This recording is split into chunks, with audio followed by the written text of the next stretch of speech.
USAआव गंनै फिसा उराङा गिख्रंथावै सौग्रावलायनानै सानै सुबुंनि जिउ खहा।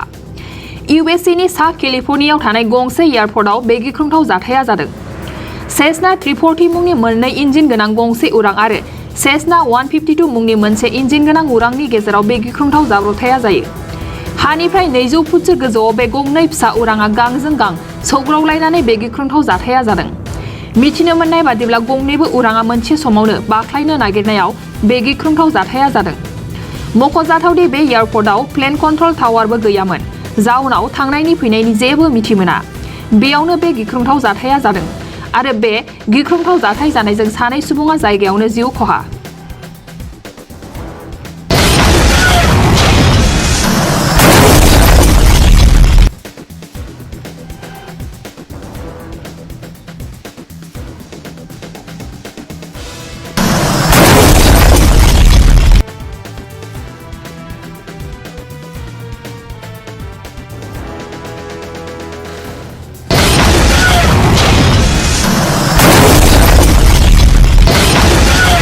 नोंथाङा सरखारि साख्रि नागिरदोंना?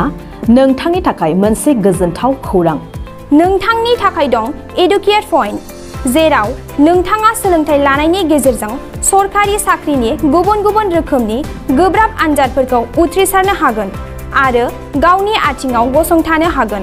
बे एडुकेट पइन्टआव नोंथांमोना SSC, bank PO, bank clerk, bank SO, UPSC, FSC, defence, railway, state insurance, एएअ, एडिअ एसिस्टेन्टजों लोगोसे स्टेट लेभेल जब आरो माखासे सरखारि साख्रिनि आनजादाव गोनांथि जानाय आयदाफोराव सोलोंथाइ लानो हागोन। मख'नो गोनांदि बे सोलोंसालियाव साख्रिनिल' नङा, बेयाव MBA आरो सैनिक स्कुल बायदियाव एडमिशननि थाखाय एन्ट्रेन्स होनो थाखायबो सोलोंथाइ लानो हागोन।